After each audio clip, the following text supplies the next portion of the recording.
Welcome back to my channel. और आपके बहुत ज़्यादा कमेंट आ रहे थे कि पर्सनालिटी डेवलपमेंट का हमें 2020 वाले क्वेश्चंस चाहिए, तो मैंने आज आपके लिए स्पेशली ये 2020 मंगा करके आपके लिए वीडियो बना रही हूँ। सो इसकी इकाई ये है व्यक्तित्व की गति की प्रकृति एवं निर्धारक, व्यक्तित्व का वर्गीकरण, यंग शैल्जन ने दिया है, क्रैशमर्क एवं पंचकारक सिद्धांत। इकाई 2 है व्यक्तित्व विकास की तकनीकें, आत्मनियंत्रण, आत्मलचीलापन, आत्मसम्मान, दृढ़ता को प्रभावित करने वाले कारक, परोपकारी सामाजिक व्यवहार, अंतर्वैयक्तिक संबंधों से संबंधित मुद्दे, साक्षात्कार कौशल। इकाई नंबर 3 है व्यक्तित्व विकास के उभरते क्षेत्र। इसमें है जीवन कौशल, सामाजिक बुद्धि एवं व्यक्तित्व विकास, सांवेगिक बुद्धि एवं व्यक्तित्व विकास, आध्यात्मिक बुद्धि एवं व्यक्तित्व विकास। सो ये हमारा सिलेबस है और ये तो आपको पता है कि ये थ्योरिकल है, मतलब हमें इसमें लिखना है, ये ऑब्जेक्टिव वाले नहीं है, ठीक है। इसमें हमें बहुत सारा लिखना पड़ेगा। तो ये जो इतने पेजेस है ना, ये सिर्फ इकाई नंबर 1 है, यहाँ से इकाई नंबर 2 है। तो आज हम इकाई नंबर 1 देखने वाले हैं, जिसके कुछ क्वेश्चन मैं आपको पढ़ के बताने वाली हूँ और कुछ क्वेश्चन के मैं वीडियो में पूरा रिकॉर्ड करूँगी। आप चाहे तो सिर्फ रुक कर वीडियो के जो क्वेश्चन है उसमें पढ़ सकते हैं, पर मैं कोशिश करूँगी कि मैं इम्पॉर्टेंट वाले क्वेश्चन जो मुझे लग रहा है कि हाँ आ सकते हैं और ये आए हुए हैं, वो मैं आपको पढ़ के बताऊँगी। तो चलो शुरू करते हैं। पहला क्वेश्चन ये है व्यक्तित्व से आप क्या समझते हैं, समझाइए, अथवा व्यक्तित्व का अर्थ स्पष्ट कीजिए तथा उसकी कोई 2 उपयुक्त परिभाषाएं लिखिए। तो ये मुझे लगता है कि अगर से व्यक्तित्व से रिलेटेड कोई भी क्वेश्चन आता है तो इसमें इसकी बहुत सारी चीज़ें ऐसी है जो हम उसमें लिख सकते हैं। तो ये तो इम्पोर्टेंट क्वेश्चन है मेरे लिए, मेरे हिसाब से, पर आपकी इच्छा, आप भी पढ़ सकते हो, इसी को तैयार कर सकते हो आप। व्यक्तित्व का अर्थ, व्यक्तित्व के संबंध में कई धारणाएं हैं। सामान्यतया साधारण बोलचाल की भाषा में व्यक्तित्व शब्द का प्रयोग शारीरिक बनावट, सुडौलता और सौंदर्य के लिए किया जाता है। हम अक्सर यह कहते हुए सुनते हैं, अमुक व्यक्ति का व्यक्तित्व सुंदर है, आकर्षण है।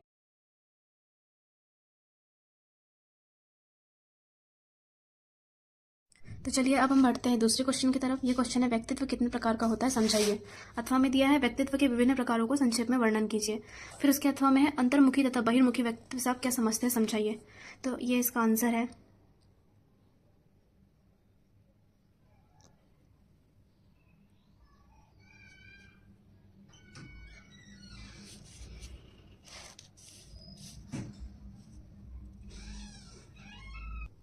अब हमारा तीसरा क्वेश्चन है व्यक्तित्व का प्रत्यय का वर्णन कीजिए, व्यक्तित्व की परिभाषा का उल्लेख कीजिए। इसके अथवा में है व्यक्तित्व की परिभाषा देते हुए इसके प्रत्यय की व्याख्या कीजिए। इसका आंसर है व्यक्तित्व का प्रत्यय, इसमें ये डिटेल दी हुई है इसकी। अब व्यक्तित्व की परिभाषाएं, बहुत सारे लोगों ने जो परिभाषा दी है उसकी परिभाषा दी गई है। अब शील, गुण, स्वतंत्र, संरचना, संपूर्ण, ये पूरी डिटेल्स दी हुई है, जिसे आपको वीडियो रोक कर ही पढ़ना पड़ेगा।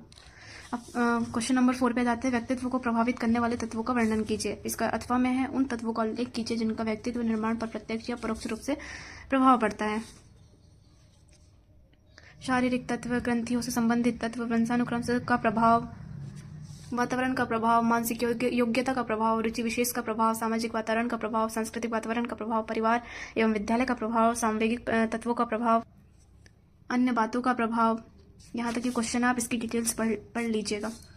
प्रश्न नंबर 5 है व्यक्तित्व को प्रभावित करने वाले तथ्यों का मूल्यांकन कीजिए। उसके अथवा में है व्यक्तित्व को प्रभावित करने वाले तत्वों का वर्णन कीजिए। उसके अथवा में है व्यक्तित्व को प्रभावित करने वाले कारकों का वर्णन कीजिए। इसका आंसर ये रहा।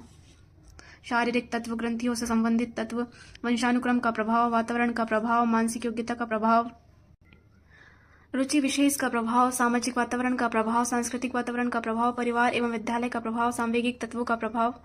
अब हम आते हैं क्वेश्चन नंबर 6 पर, जिसका यह क्वेश्चन है व्यक्तित्व के लक्षणों एवं आयामों का संक्षेप में वर्णन कीजिए। व्यक्तित्व कितने प्रकार का होता है, व्यक्तित्व की परिभाषा दीजिए, व्यक्तित्व के समाजशास्त्रीय प्रकार बताइए, व्यक्तित्व के विभिन्न प्रकारों को संक्षेप में वर्णन कीजिए, अंतर्मुखी तथा बहिर्मुखी व्यक्तित्व से आप क्या समझते हैं, समझाइए। ये रहा इसका आंसर। शरीर रचना के आधार पर अलग बताया गया है, समाजशास्त्री के आधार पर अलग और मनोवैज्ञानिक प्रकार में अलग।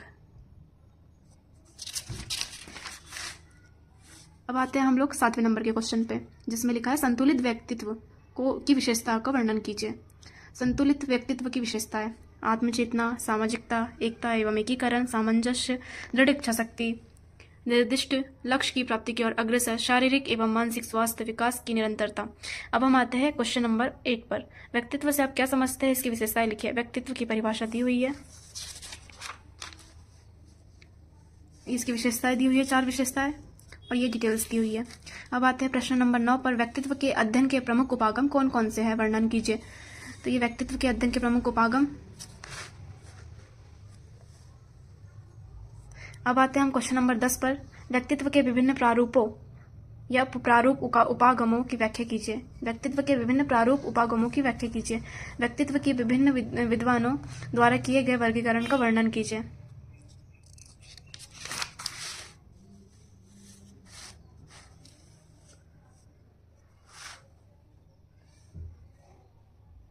अब आता है क्वेश्चन नंबर 11। विशेषक उपागम सिद्धांत को संक्षिप्त में समझाइए।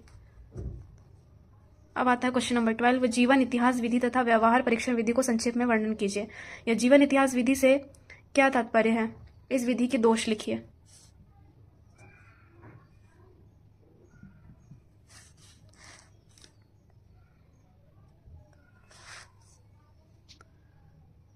क्वेश्चन नंबर 13 है। व्यक्तित्व विकास के अर्थ को समझाते हुए व्यक्तित्व के गुणों पर प्रकाश डालिए। व्यक्तित्व के लक्षण एवं गुण।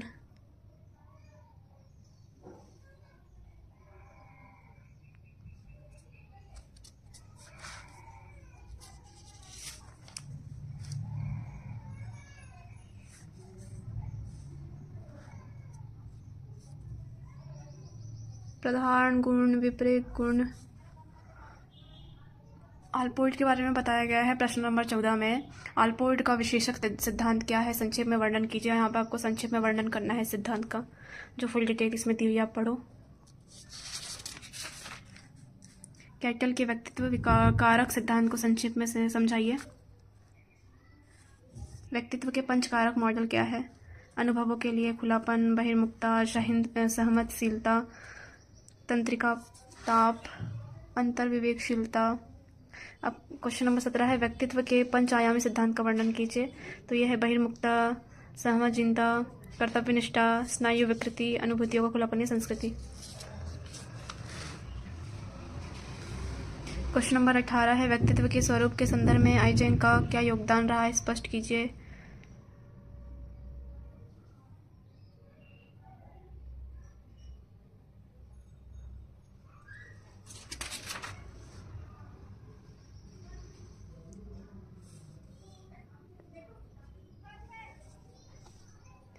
प्रश्न नंबर 19 है। आइजेंक के सिद्धांत को समझाइए।